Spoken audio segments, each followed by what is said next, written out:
Hi guys, this is Matthew speaking for Offer Hunters, Offer Shooters Germany. Next to me is the chosen one, Jens Tigges from OMI, Outdoor Marketing is the name of the company. And today, Jens, we are trying to do something special. What we are doing today here at the shooting range? Yeah, first of all, hello. And we want to answer questions that we frequently hear on shooting ranges, on events, on shows. So obviously that's a lot of things that the people want to know. And we like to answer them, to give you like a guideline. It's all about testing a gun with firm results. I'd also give you some practical tips how to get to the result further. And especially if you have a new gun, what to do and what not to do with it. And I think that should be interesting. Okay, then I would say we start right away. So the starting point for all what we're going to do today is a stable rest. And there's a few things which we always should consider. First of all, we need a stable bench that is square with the target and the surface. Then you should have a comfortable seating position, foot flat on the ground, and both elbows should resting on the table when holding the gun. The other thing is determining the rest. There's a lot of different rests on the market that all work well. For me, important are two things. First is the gun should naturally point to the target without your muzzle. So there should be no need for you to finally force the gun into the shooting position with your muscles, because that would lead to inaccurate shooting groups. So the gun should rest on the target naturally, and it should be able to slide back naturally, like it would be in the field. For example, if you shoot from a stick, or it's only your body behind the gun, the same here, it's only my body weight behind the gun. If you have a heavy shooting rest which holds the gun, you add that weight to the gun weight, and that might lead to change in point of impacts in the target.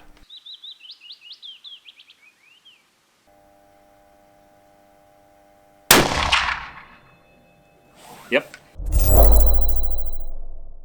To verify that, how good my position is, I do dry firing. So I put my target up front and I dry fire on that target to see if the gun stays stable.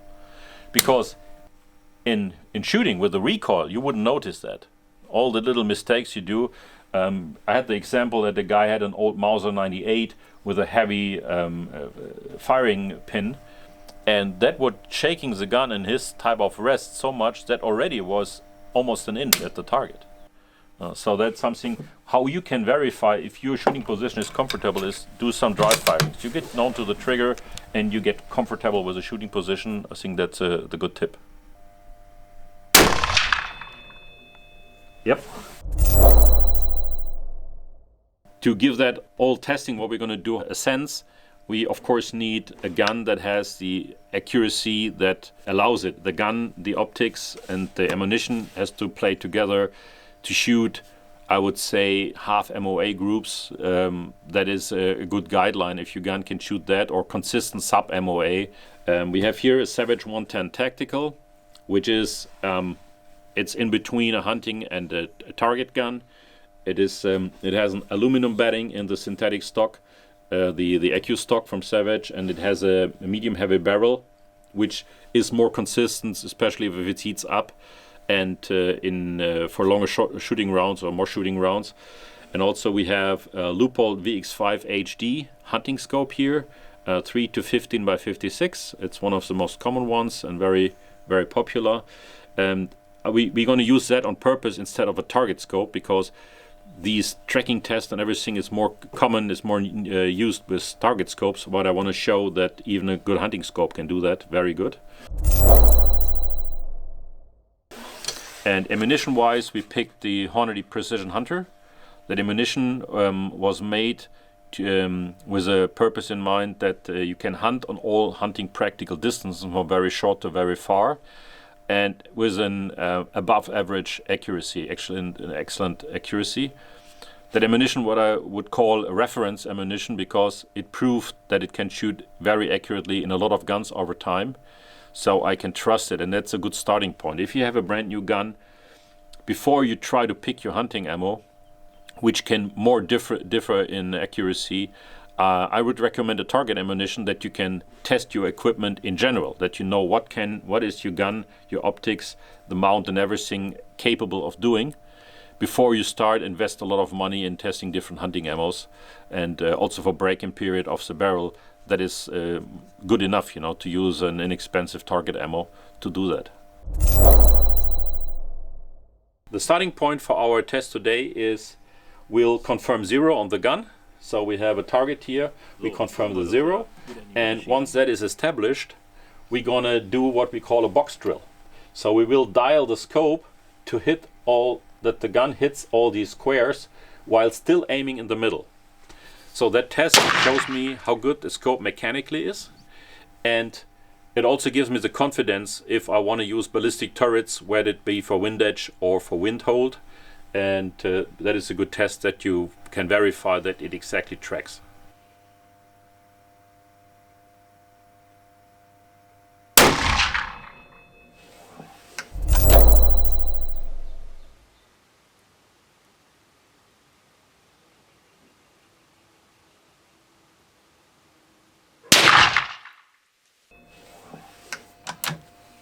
Sweet. So we clicked 10 clicks down, 10 clicks to the right. We hit the right lower corner pasture. Now we're gonna go 20 centimeters up.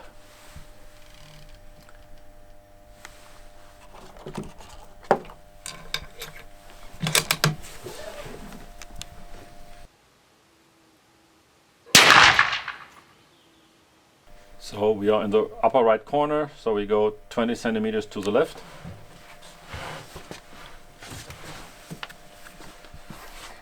Can actually do that by counting the very tactile clicks. So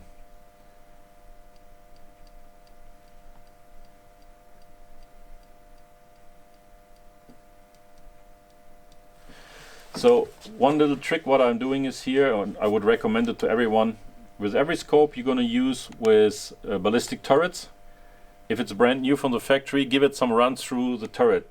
Turn the turret to the maximum to the left and to the right several times. Same with the wind edge, just to break everything in. If it's fresh from the factory, everything is sharp, and if you run it a few times dry, then you have better repeatability.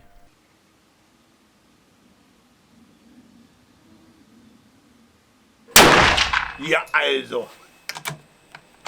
Da.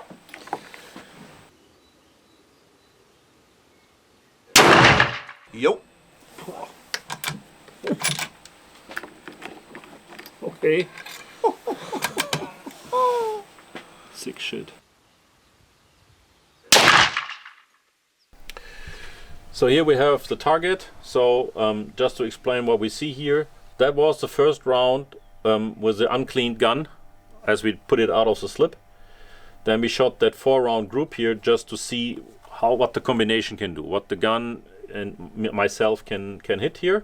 So it's, as I said, it's around 15 millimeters should be. I will measure that in a moment.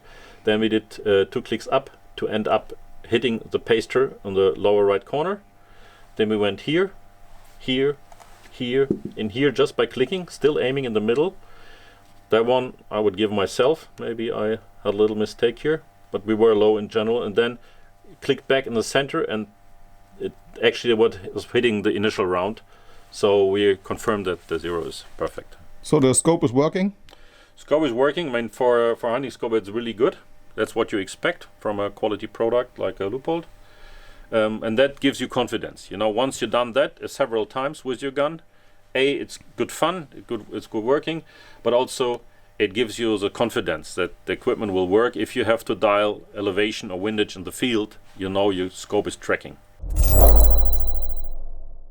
Just a little thing how we measure shooting groups. We always do center-center, because then we can compare different calibers fairly, you know. No bigger caliber is not no disadvantage. So what I use a single hole of that exact ammo, because every bullet at every speed makes different holes. I zero it, and if I go to my group here, then I have the center measurement. And You can see I estimated 15 millimeters, and it's pretty much what it does. That's what the gun can do. And so that shows what I can do with the gun and the ammo. And then you can consider if that is this is the two final zero shots. Every hit that we have here is well within these 15 millimeters that we have as a group size. Well, so it shows that the scope is actually tracking very well. We briefly talked about the preparation of the gun before you shoot it the first time. So one thing was to thoroughly clean the barrel to have a repeatable starting point. The other one is to make sure that the action screws are torqued properly. There's a lot of different torque wrenches on the market. That one is the one that is with the M24 sniper system. It's actually certified with a certified protocol here. But these, for example, is a Weaver adjustable one, and that'll do the job. And that's actually very versatile because you can use it from the low torque settings for the rings of mounts up to the high ones which you need for the action screws. And just to make sure that the stock is firmly attached to the action, you do a frequent check on the screws for the proper torque. So the next thing that we're going to do is we're going to test the repeatability of the mount. There's a lot of different mount systems on the market, and I'd like to show the differences and advantages, and most important, how to handle those, how to use them in the field. Myself, I'm a big fan of leaving the scope on the gun. I know there's a lot of detachable guns on the market, and people, once they have them, they like to use this feature. And I think a lot of target shooters and snipers will agree. It's the least thing I want to do is get my scope off the rifle once it's good attached on it. But anyways, sometimes you have to do it, and it's also good to know your mount and how to handle it. So we're going to do a little test here, how repeatability it is. A little note to the shooting groups and how to evaluate them is that I like to really track the rounds that I shoot, especially the first round, because every now and then you have a flyer in the group, and if you haven't felt it, if it wasn't you in your shooting position or the trigger, then you want to know what that flyer cost and probably know the reason for it. So whether you have a spotting scope or you have a high power scope that allows you to track every shoot you do, and then you can really track. Also important to know what the gun does when it gets warm. You know, with a gun like this, depending on the ambient temperature, it might take up to 15 minutes to get back to the perfect cold position or condition.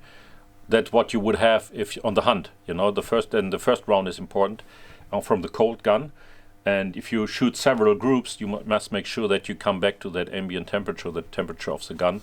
And they said it might take up to 15 minutes. And if you track your rounds and you can say, for example, you have changed ammunition. If the first round is a flyer, or the first two rounds are a little off the group and the rest is tighter, then you know the reason for it. Then it's not what the gun is capable to do with that ammunition, but it was circumstances of the previous shot round.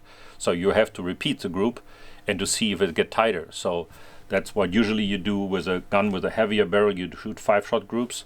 With very thin barreled guns, maybe 3 are enough, because the heating would also make a change in the groups, which are not what you're going to see in practical. You know, on a hunt, you hardly ever need more than 3 rounds after each other. If you need more, you have another problem anyways. But then you don't have to test 5 rounds out of these guns, like a mountain gun with a very thin barrel. So 3 are enough. And also here if we do the repeat test, we do 3 rounds, take the scope off, put it back on another 3 rounds. That is good enough to evaluate how stable it is.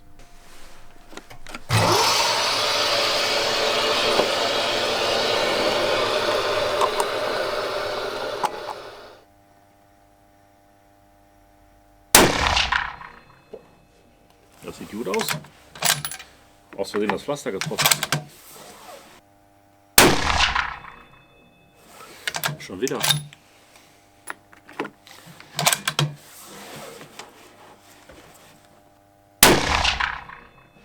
Und schon wieder. Gut? Ziemlich gut. Okay. Fast erschreckend gut.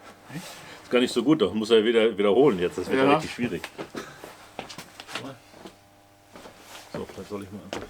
So we're gonna take the scope off now to test the repeatability of the scope. Here you can see the one-piece Picatinny rail. Picatinny means not only the profile of the rail is standardized, but also the size and the location of the slots to each other. So you can trust if you have set up the rings for the one Picatinny rail, you can put it on any other gun because the distance between the slots are the same.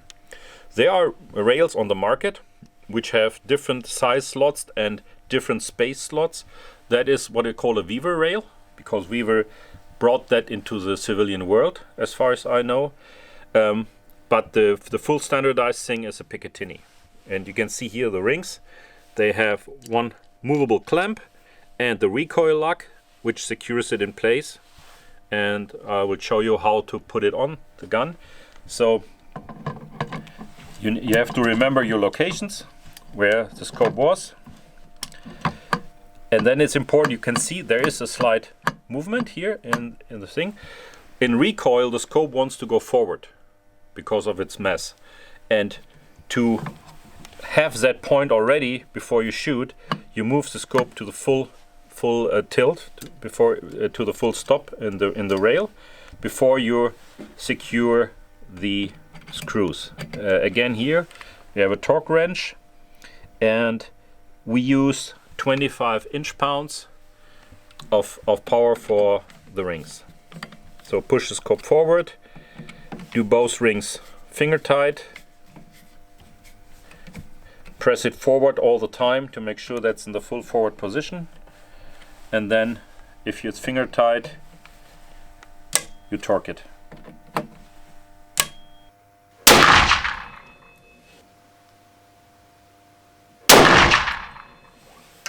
Very sweet.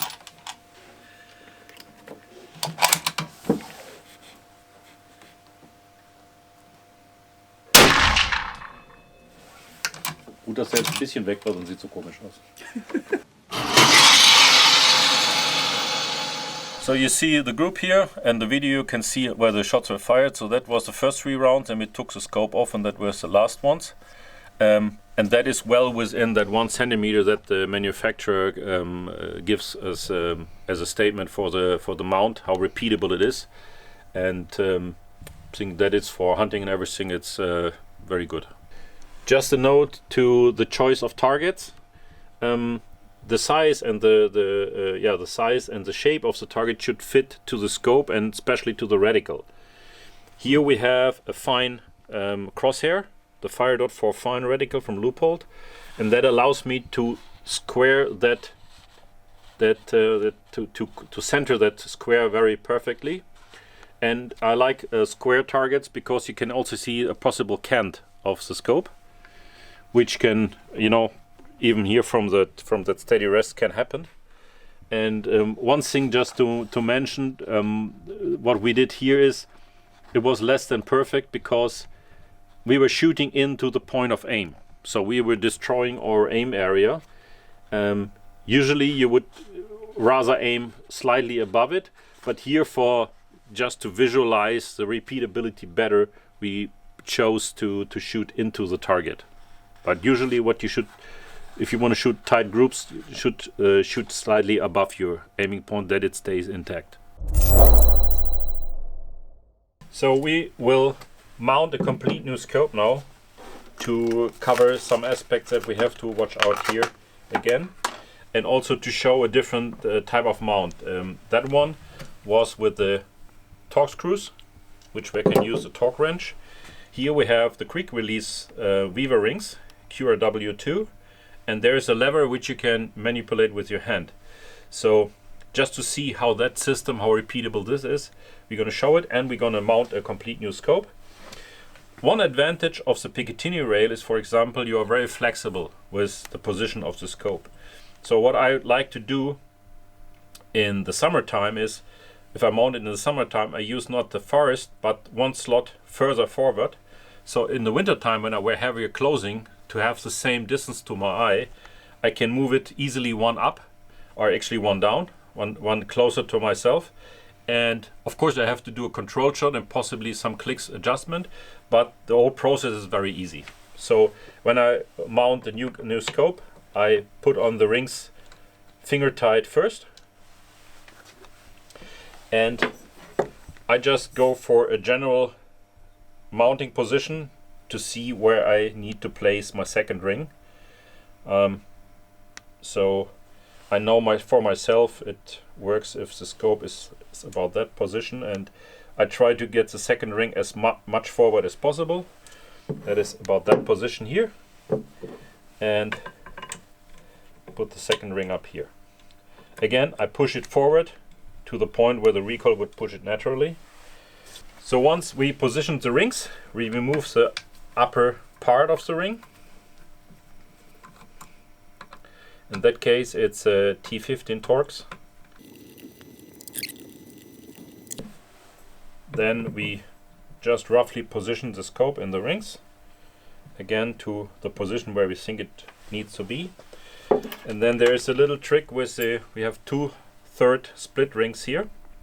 So we take 2 Allen wrenches crosswise, make sure that they don't extend to the bottom, and then we can slightly bend the ring and open it up that it slides freely over the scope position without scratching it. And here.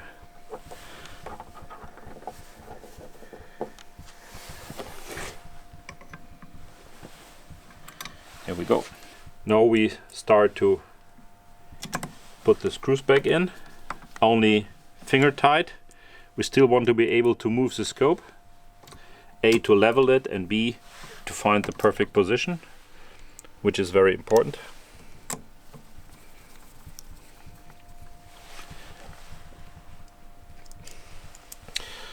We watch that the gap on both sides of the ring are evenly, to when we finally fix the scope, to have an even pressure on the tube. One important thing is with modern mounts, modern rings, you don't have to use glue.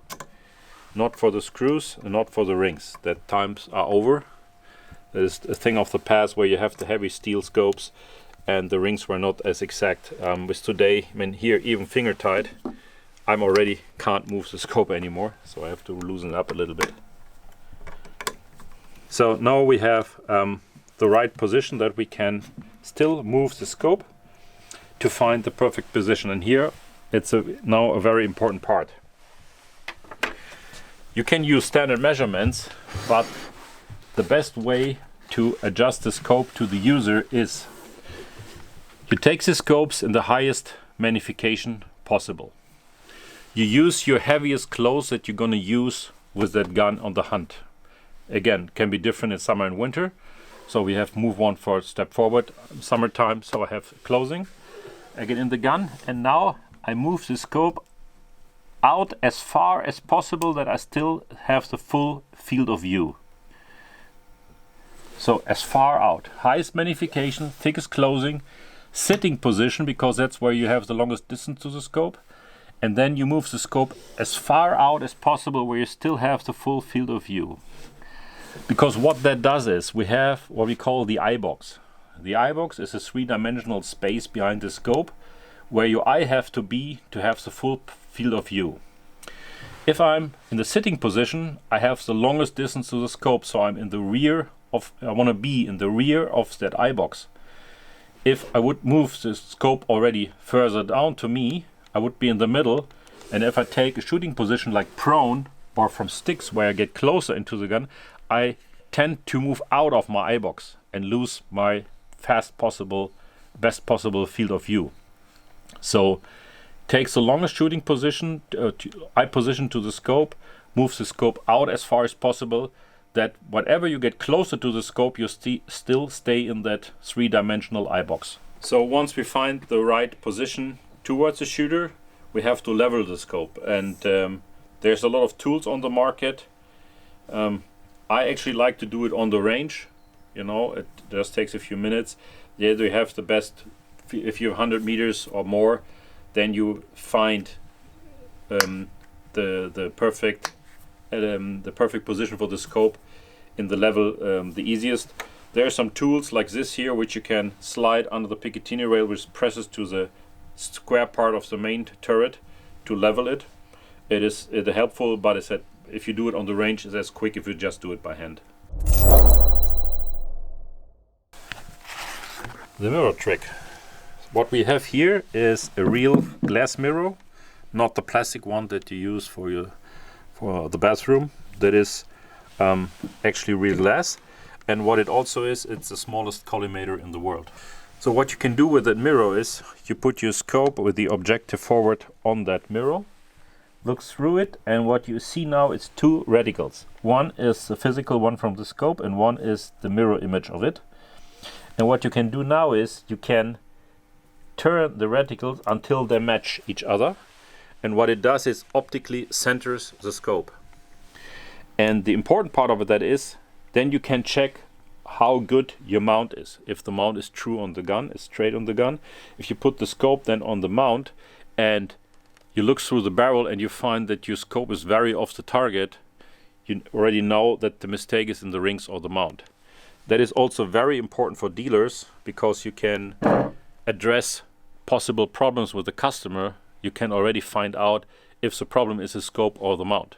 And in most cases it's the mount. And then instead of having to send the scope back to the manufacturer and have it checked, which takes time, you can already address the real problem which is in the mounting. So we have here the quick release weaver rings, which have a lever.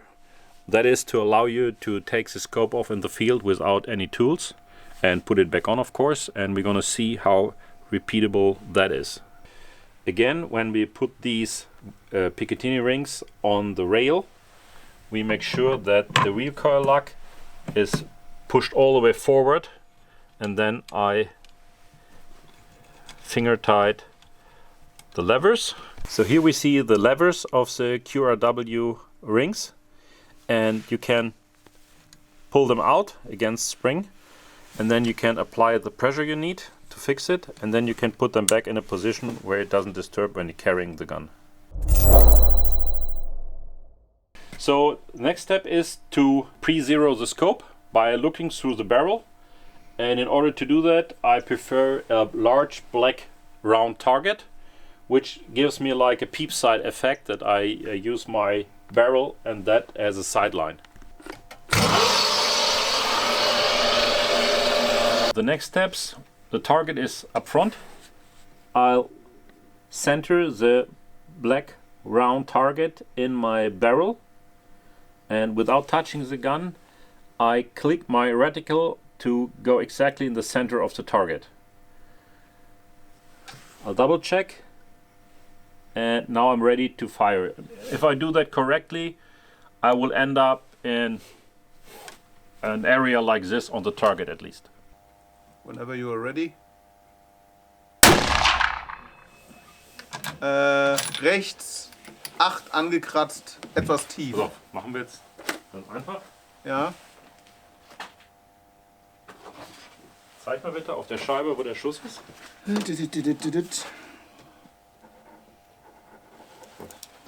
Das heißt, wir müssen, wenn ich es richtig sehe, 7 cm rüber, 7 cm nach links. Ja. Ich kann das ja nochmal zeigen. Also der Schuss saß, ich habe auch noch die andere Aufnahme, der Schuss saß hier. Genau.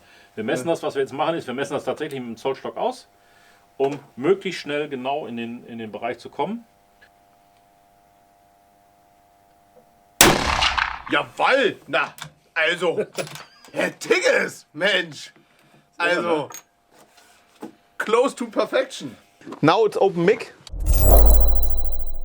We are almost in the end of our video. Jens, when you have to do a resume about the day-to-day, what would you tell the audience from those things what we have done today? My takeaway or my conclusion is that the efforts you do up front will pay off on the range largely. I mean, that is every minute you put in front in the gun will help you to get to a better result quicker.